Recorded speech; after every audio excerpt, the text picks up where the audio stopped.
There, you see it. Over and over again, around the league, analysts and different people saying the NBA is soft. It's been that way over time, even since the mid-90s, becoming more of a softer and weaker league.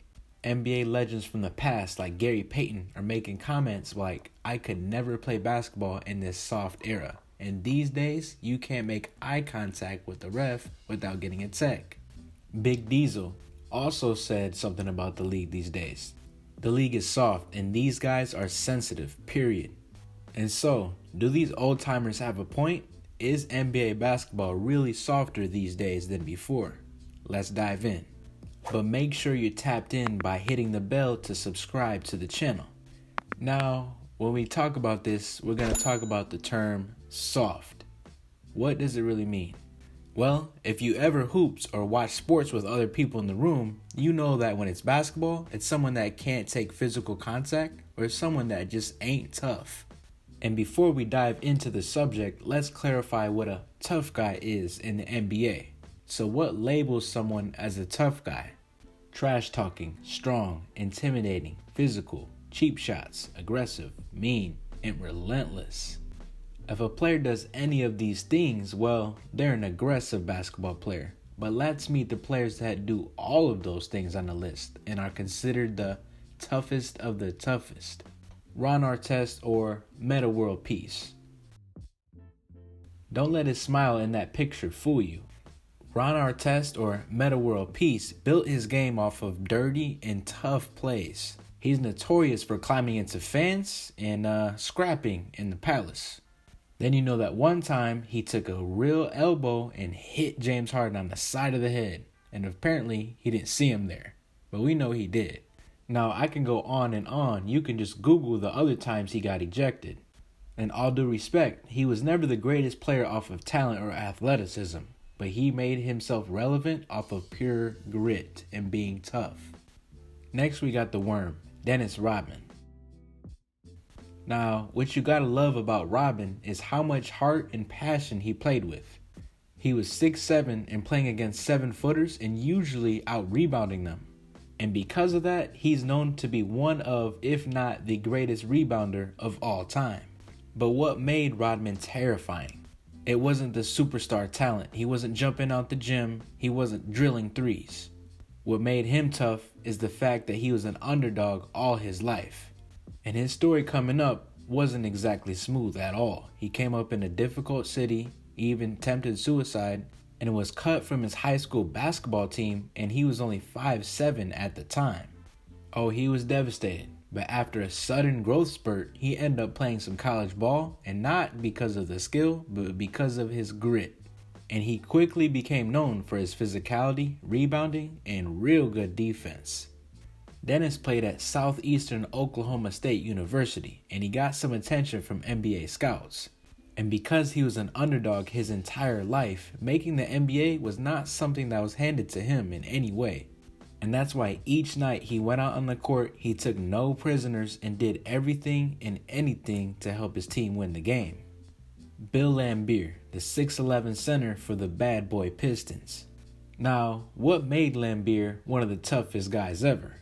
Not only was he a pillar of those NBA title Piston squads, but also he wasn't afraid to fight with anyone. Along with Artest, Laimbeer is arguably one of the most hated NBA players ever because of how he got into opponents' heads. Mans would be throwing elbows, throwing forearms to the neck, even punching people in the face. Nothing pisses off an opponent more than throwing cheap shots, and nobody did that more than Laimbeer. Now that you know the greatest tough guys, let's get back to the main point. The NBA from the late 70s all the way through the early 90s was extremely physical. So where along the lines did it become soft? Let's start by defining what a foul is. A foul involves personal contact with an opponent. So if me and you are playing one-on-one and I give you a slap on the arm, that's a foul. A flagrant foul, on the other hand, is a serious foul that involves excessive contact. So that being said, you think a foul would mean the same thing over the history of the NBA, correct? No, wrong. There's a big difference in what a foul was like then and what a foul is today. All those fouls that you saw back then are now considered flagrant fouls. A regular foul today is usually called a soft call, which really means a player really didn't get fouled, or they just exaggerated a bit much to sell the call. Just like how soccer players dive on the ground and pretend they just got shot, it's the same exact premise. So is this the player's fault or the refs?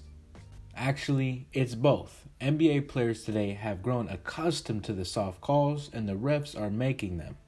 And the result of that is fans and former players criticizing how soft the NBA is today. Still don't get it? Here's one famous example. Back in 1987, Boston Celtics center Robert Parish clobbers Bill Laimbeer with a right punch and then a left. Bill Laimbeer falls to the ground and the play stops.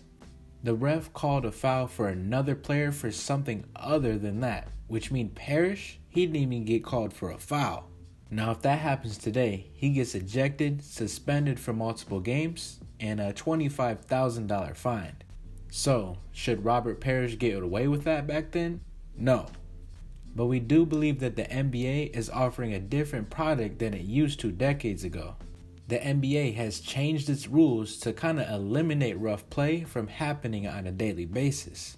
Now, it's the NBA. They want them to play basketball, play hard, and play tough, but at the same time, it's not the WWE. Now, today, there are lots of tough players, but it's just not seen the same way because they can't get away with starting a fight.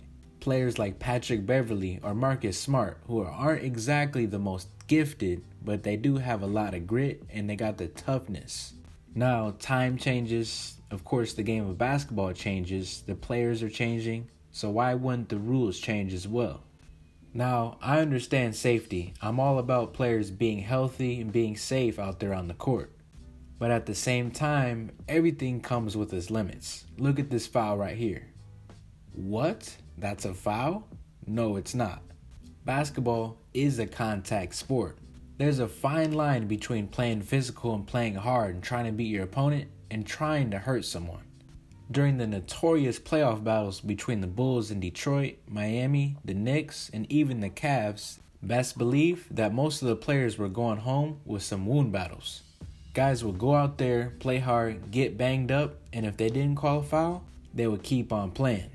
It's almost like a joke to watch LeBron or James Harden or any player complain or fall down after a screen and then not get back on defense. I got respect for LeBron and James Harden and a lot of these guys. I respect their talent, I respect their game. But what I don't respect is how they complain after almost every call or even non-call. Now let me say this, I do always respect the let the player land rule. As you can see right here, Kawhi, ouch, that wasn't right. But in retrospective, there are calls that just don't need to be called. Physicality is part of the game. Physicality creates rivalries. Physicality was the fact that each team was willing to give up anything and get in each other's face in order to advance. MJ, he had to go through Detroit, and he had to overcome all that pain, all that physicality, and it made him the best player. Now the game slowly got softer and softer, and the result of that, scoring has increased. Defense has decreased. How is someone supposed to play defense if they can't even touch you? What are you supposed to do, just stand there and let them score? Well, I guess so. Or, option 2, maybe not be so soft. And fouls are fouls, but touching, like just fingers, just a little bit of a bare contact, that shouldn't be a foul. Overall, the NBA is a great league and still very competitive, and I see why rules make the game safer. But there is a certain physicality that's just part of the game and shouldn't be taken away. The league is real competitive and intense, but not as much as it could be. Alright, thumbs up, subscribe by hitting the bell if you're new, appreciate the view, and as always, thank you for watching.